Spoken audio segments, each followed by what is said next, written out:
Alhamdulillah, salatu wassalam ala Rasulillah, amma ba'd. Dear brothers and respected sisters, today's subject of our khutbah is about the half of the society. It's about the importance of women and their education in Islam. As we know, before Islam, subhanallah, when Rasulullah sallallahu alaihi wasallam was sent as prophet, that before his prophethood, everybody was wronged. The injustice was done to everyone. A man who has no power, who has no wealth, he must have to humiliate himself in front of other men to survive himself. As for women, they were wronged while they were alive, and even after their death, women were wronged as a daughter, as a sister, as a wife, as a mother. They were wronged. They were not able to inherit. There is no inheritance for women. And of course, the women were inherited by their family. For example, if anyone dies, after his death, his wife and his daughters may be inherited by other members of the family. That is what the reality before Islam. The society was sinking in the darkness of ignorance. This is the time in 585 AD, the year 585 in France, they had a conference of bishops. They were debating whether women, they have soul or not. And even they have the argument whether women are from the human race or from other race. This is the reality before Islam. Subhanallah, Islam, Allah subhanahu wa ta'ala sent the Prophet of Mercy, Muhammad sallallahu alayhi wa sallam, to give right to everyone as they deserve and to illuminate this world.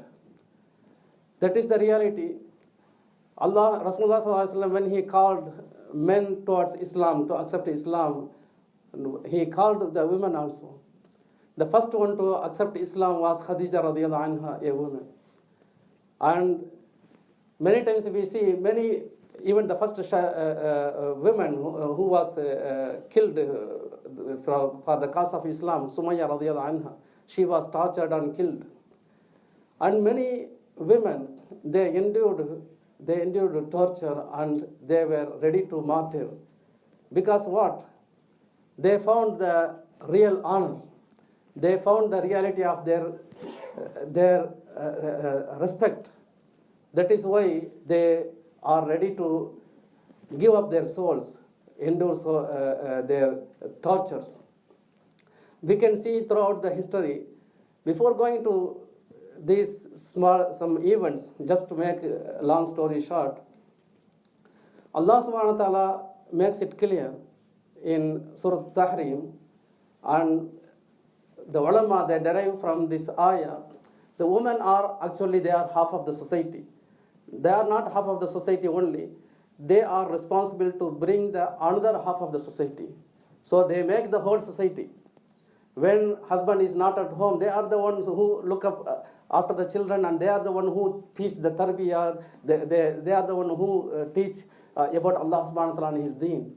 So they make the whole society the responsible. And that is why Allah subhanahu wa ta'ala says in Surah Tahrim, He makes a parable of two women. Allah subhanahu wa ta'ala says, ضَرَبَ اللَّهُ مَثَلًا لِلَّذِينَ كَفَرُوا امْرَأَةَ نُوحٍ وَامْرَأَةَ لُوطٍ. Allah makes parable of two women. Those are the wife of Lut and wife of Nuh. ضَرَبَ اللَّهُ مَثَلًا لِلَّذِينَ كَفَرُوا امْرَأَةَ نُوحٍ وَامْرَأَةَ لُوطٍ. They are the parable for all disbelievers. You see, Allah subhanahu wa ta'ala makes parable of these two women equal to all millions of disbelievers, kuffar, the enemies of Allah subhanahu wa ta'ala even. Why? Then again Allah subhanahu wa ta'ala making two women as parable for all the believers, millions of believers. Allah subhanahu wa ta'ala says, وَضَرَبَ اللَّهُ مَثَلًا لِلَّذِينَ آمَنُوا امْرَأَةَ فِرْعَوْنَ إِذْ قَالَتْ رَبِّ ابْنِ لِي عِندَكَ بَيْتًا فِي الْجَنَّةِ وَنَجِّنِي مِنْ فِرْعَوْنَ وَعَمَلِهِ وَنَجِّنِي مِنَ الْقَوْمِ الظَّالِمِينَ. And Allah makes parable of believers, wife of Fir'aun. You see, wife of Fir'aun, she is the queen. She was the queen. She had everything a woman can wish for. She had wealth. She had the powerful husband. He is the king of the Egypt. She had all the wealth of the Egypt. She had thousands of servants to serve her. After all this luxury, she was ready to give up all this luxury for the love of Allah subhanahu wa ta'ala, in exchange for the love of Allah subhanahu wa ta'ala and His paradise. What she said? Rabbi ibni li indaka baytan fil Jannah. Oh my Lord, build a house near you in Jannah. You see, when she became Muslim, she endured torture. Firaun was ready to kill her. Firaun ordered his soldiers to tie her, just to nail her on the ground. She was on her back. She was nailed to the ground under the hot sun. They were asking to leave her deen. She said, I will not leave my deen. She was not willing to give up her deen, Allah subhanahu wa ta'ala and His religion. He tortured again and again. Subhanallah, this is the moment this mu'mina, great believer of Islam, the great woman, she asked Allah subhanahu wa ta'ala, oh my Lord, make a house, build a house in Jannah closer to you. Indaka baytun fil Jannah. That is the time Allah subhanahu wa ta'ala showed her Jannah.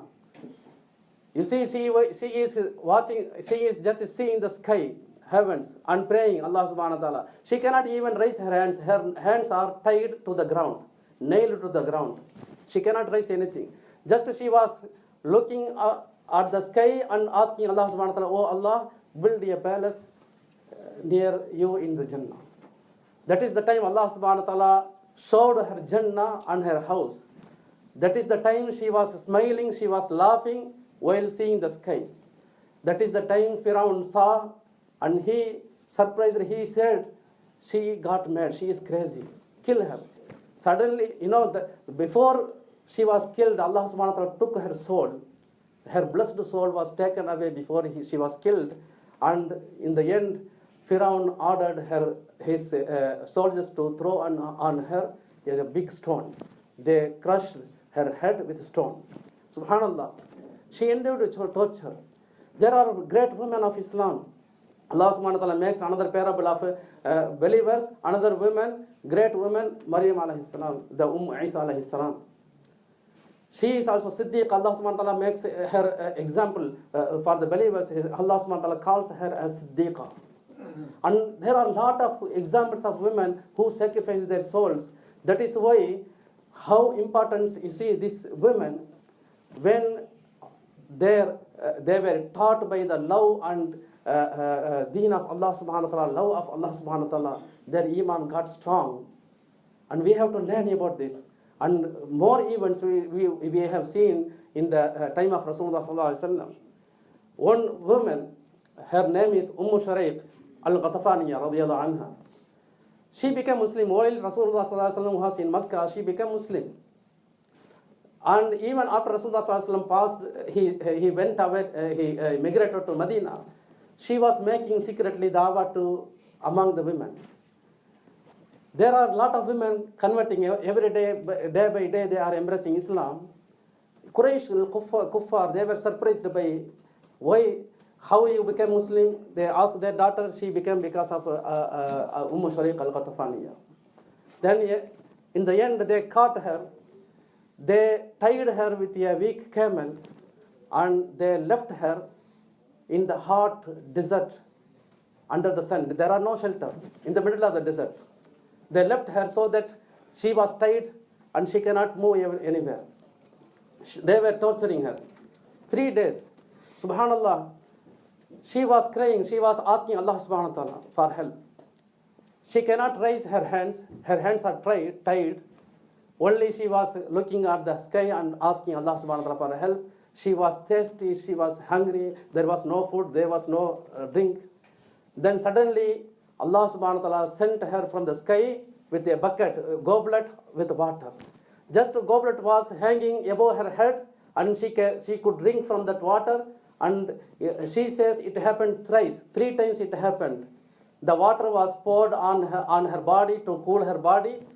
When the torturers, they saw she was cool and her dress is wet with water in the hot desert, they asked her. She said, my Allah, my Lord helped me. And she says, that water I drank, subhanallah, that is better than the asal, better than honey, sweeter than the honey. Subhanallah.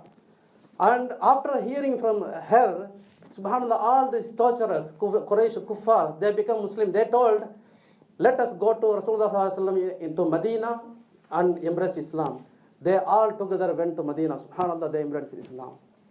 So again and again we see lot of examples.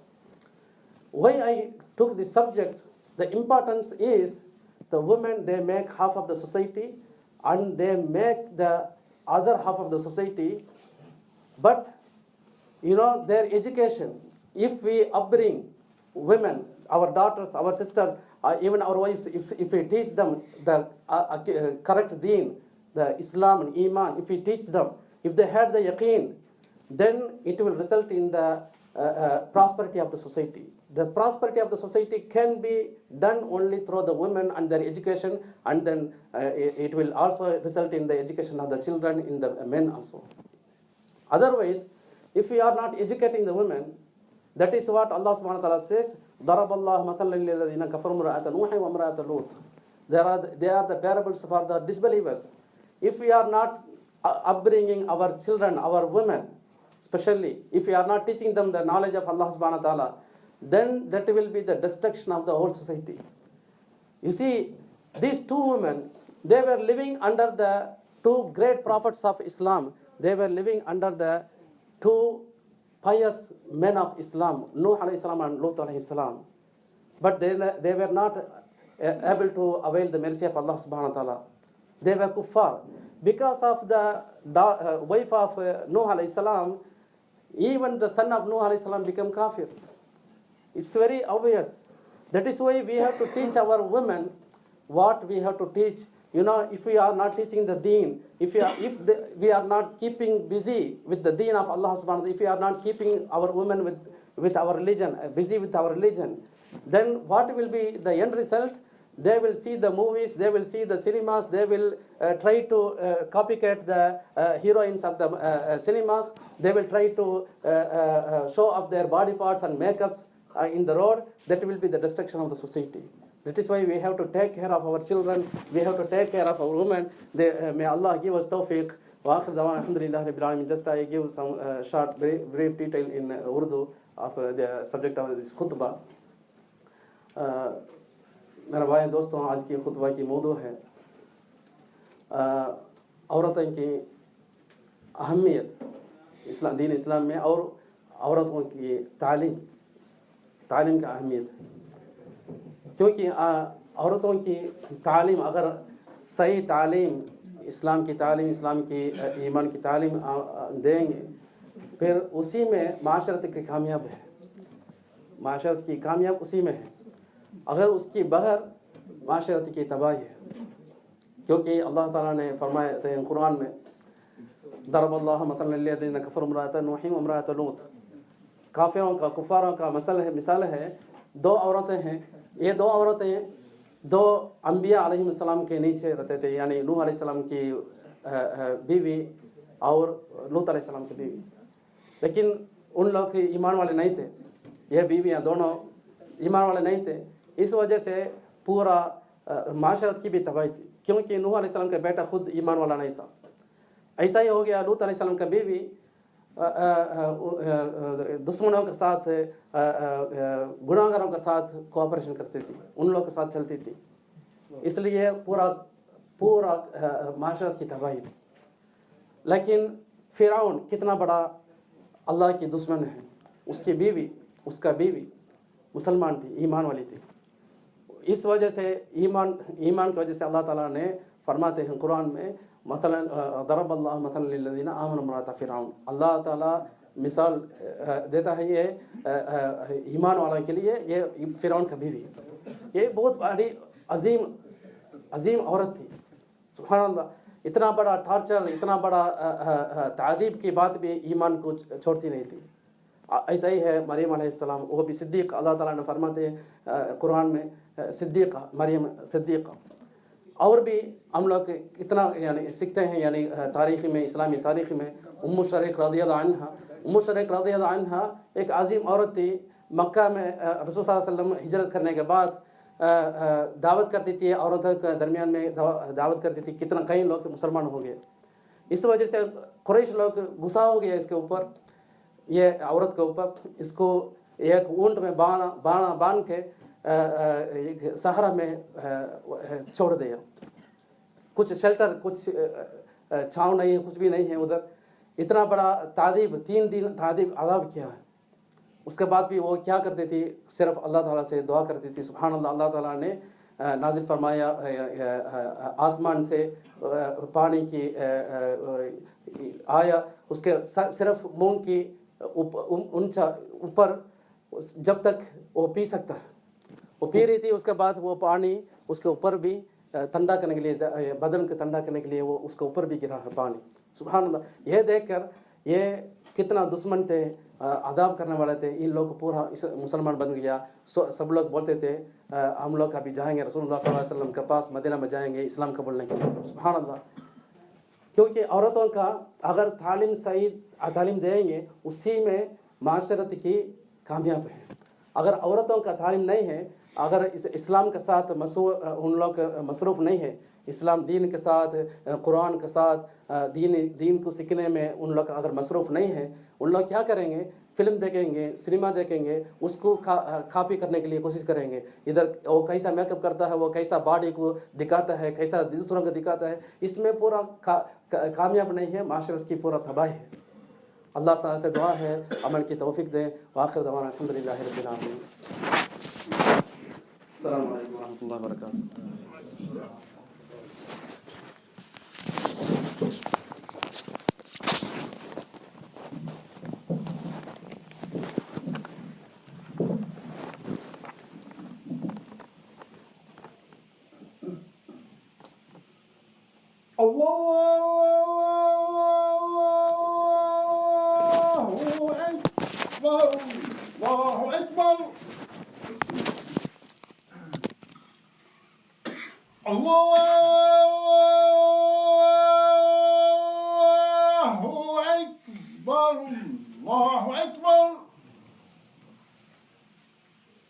أشهد أن لا إله إلا الله.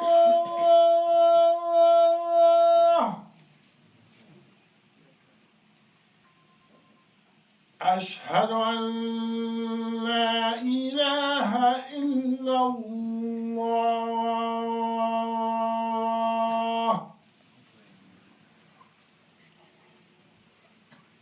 أشهد أن محمدا رسول الله.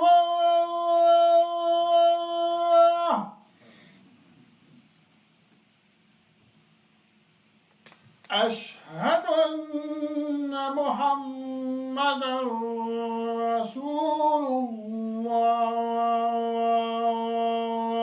الله. حي على الصلاة.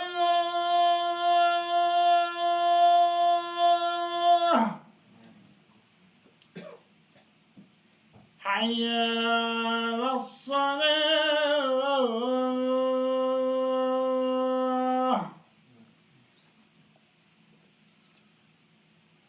حي على الفلاح.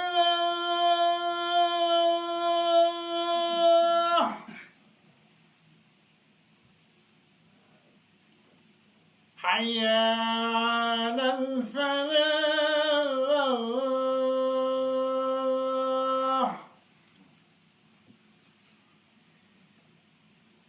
الله أكبر، الله أكبر. لا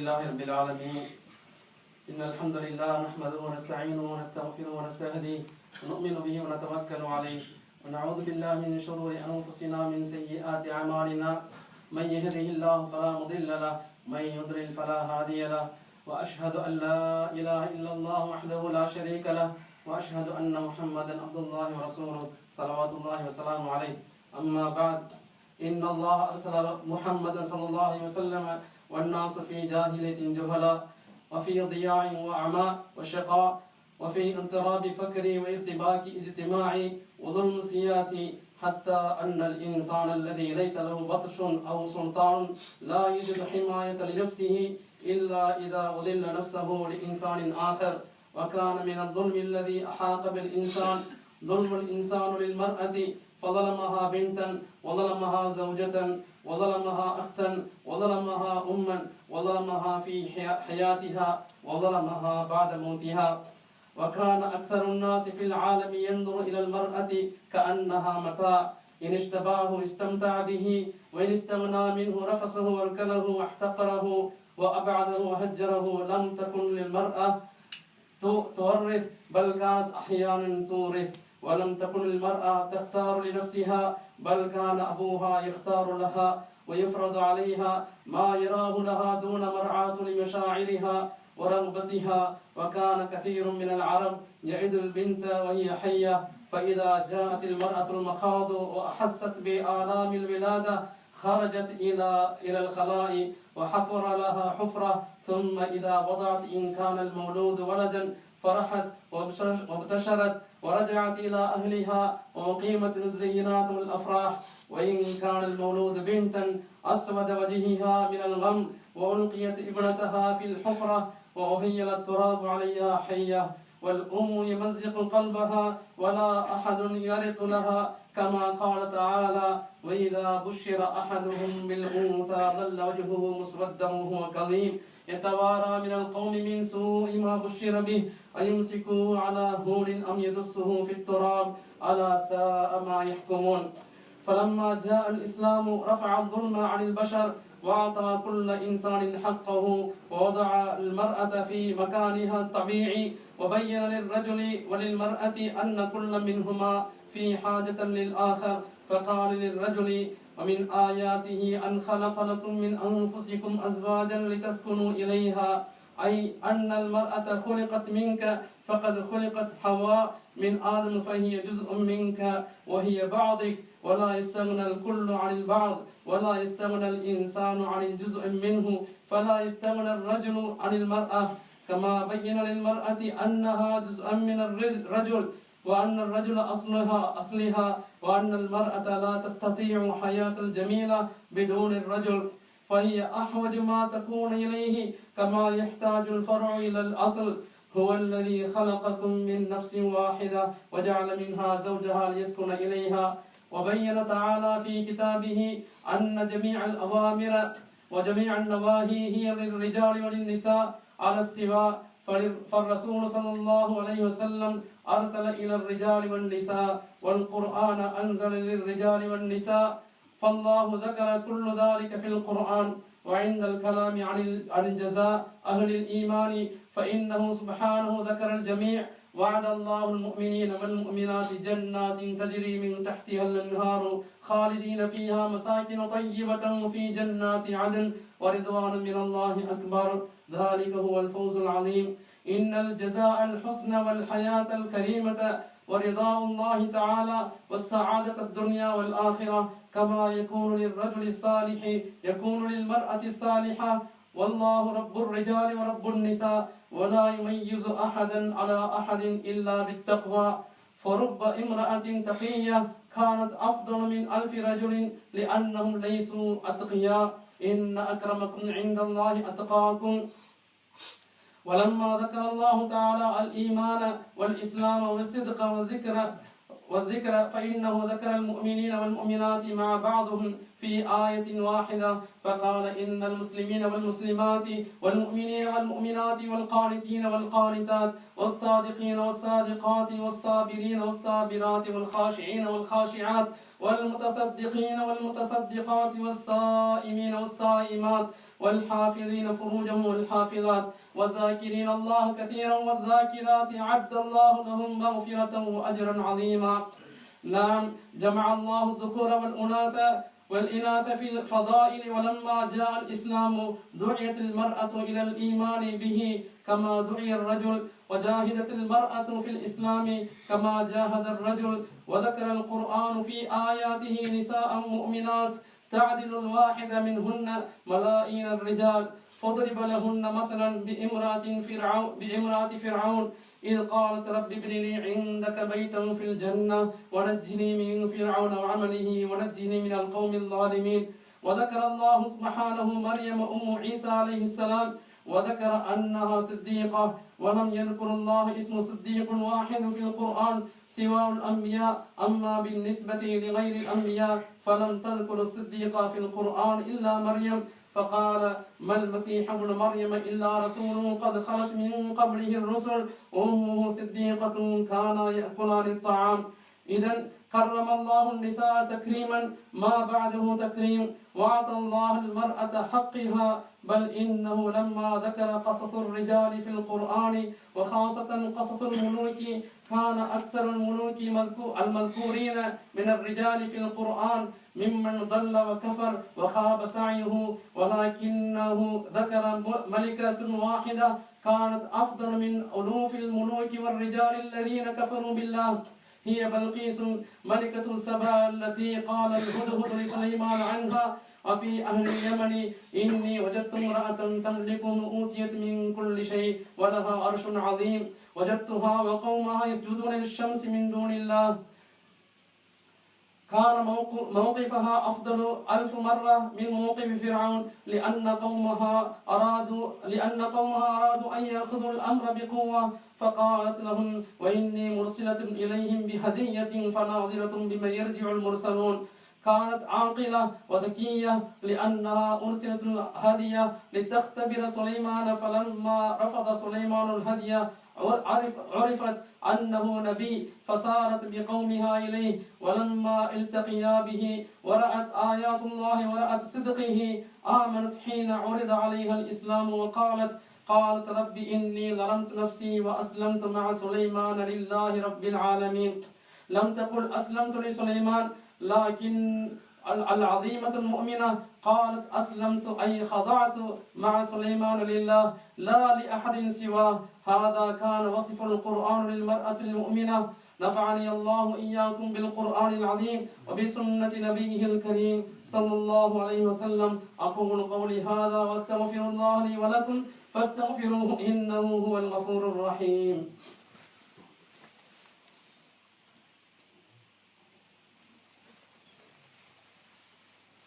الحمد لله رب العالمين، وأشهد أن لا إله إلا الله وحده لا شريك له، وأشهد أن سيدنا محمدا عبد الله ورسوله. اللهم صل وسلم وبارك على سيدنا محمد وعلى آله الطيبين الطاهرين وعلى أصحابه أجمعين وعلى التابعين لهم بإحسان إلى يوم الدين.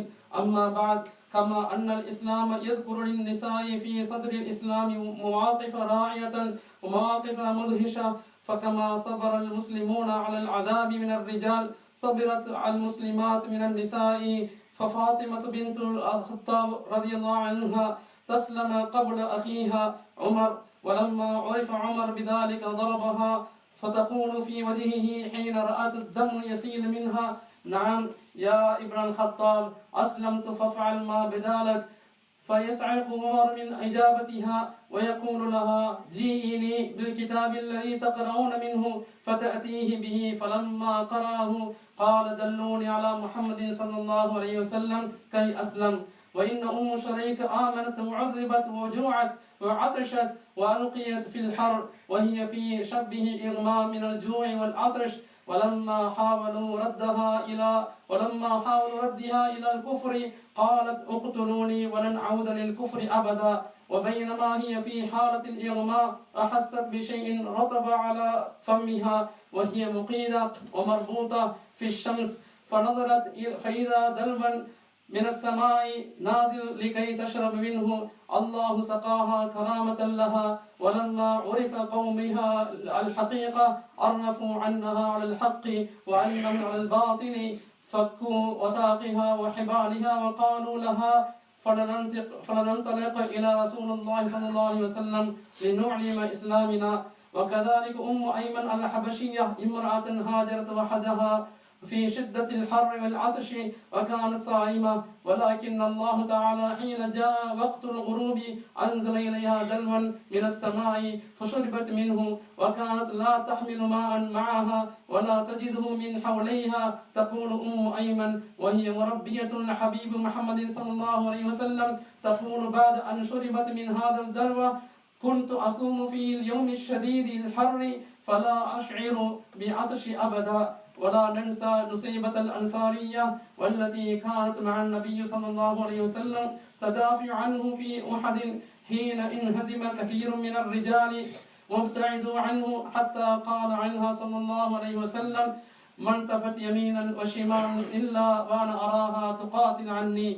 اللهم لا تدع لنا ذنبا إلا غفرته، ولا هما إلا فرجته، ولا دينا إلا قضيته، ولا مريضا إلا شفيته، ولا ميتا إلا رحمته، ولا حاجة إلا قضيتها يسرتها يا أرحم الراحمين. ربنا آتنا في الدنيا حسنة وفي الآخرة حسنة وقنا عذاب النار. اللهم اعز الإسلام والمسلمين وأذل الشرك والمشركين ودمر أعداءك وأعداء الدين. اللهم انصر المجاهدين في سبيلك في كل مكان. اللهم انصر إخواننا المجاهدين في كل مكان. اللهم انصر إخواننا المجاهدين في سبيلك في كل مكان. اللهم انصر إخواننا المستضعفين في سوريا وفي فلسطين وفي كل مكان يا أرحم الراحمين. اللهم إنا نسألك الجنة لنا ولوالدينا ولمن له حق علينا وللمسلمين أجمعين. عباد الله، إن الله يأمر بالعدل والإحسان وإيتاء ذي القربى وينهى عن الفحشاء والمنكر والبغي يعظكم لعلكم تذكرون. اذكروا الله العظيم يذكركم واشكروه على نعمه يزدكم وأقم الصلاة إن الصلاة تنهى عن الفحشاء والمنكر ولذكر الله أكبر والله يعلم ما تصنعون. أقم الصلاة.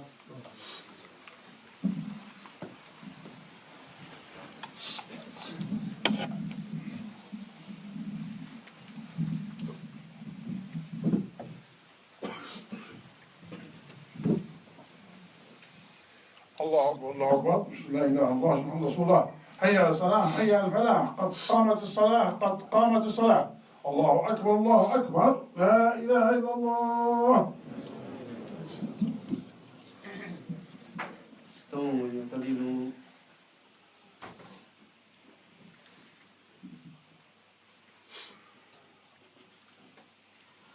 الله أكبر.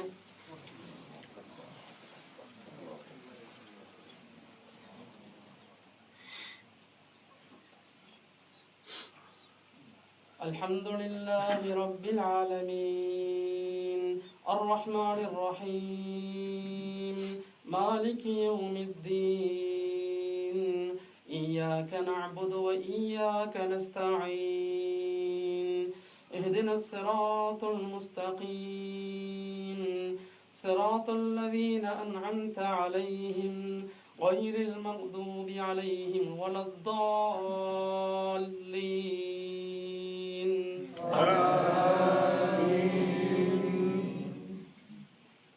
يا أيها الذين آمنوا توبوا إلى الله توبة نصوحا عسى ربكم أن يكفر عنكم سيئاتكم ويدخلكم جنات تجري من تحتها الأنهار يوم لا يخزي الله النبي والذين آمنوا معه نورهم يسعى بين أيديهم وبأيمانهم يقولون ربنا أتمم لنا نورنا واغفر لنا إنك على كل شيء قدير. يا أيها النبي جاهد الكفار والمنافقين واغلظ عليهم ومأواهم جهنم وبئس المصير. الله أكبر.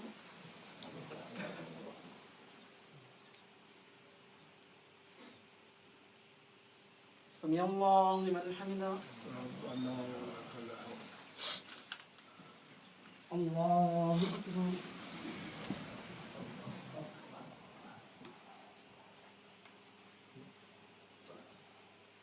الله أكبر. الله أكبر.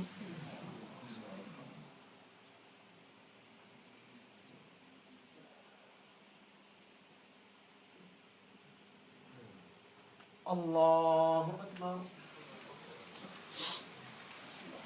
الحمد لله رب العالمين الرحمن الرحيم مالك يوم الدين إياك نعبد وإياك نستعين اهدنا الصراط المستقيم صراط الذين أنعمت عليهم غير المغضوب عليهم ولا الضالين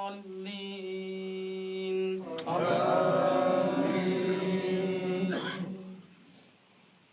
ضرب الله مثلا للذين كفروا امرأة نوح وامرأة لوط كانتا تحت عبدين من عبادنا صالحين فخانتاهما فلم يغنيا عنهما من الله شيئا وقيل ادخلا النار مع الداخلين. وضرب الله مثلا للذين آمنوا امرأة فرعون إذ قالت رب ابن لي عندك بيتا في الجنة ونجني من فرعون وعمله ونجني من القوم الظالمين. ومريم ابنة عمران التي أحصنت فرجها فنفخنا فيه من روحنا وصدقت بكلمات ربها وكتبه وكانت من القانتين. الله أكبر.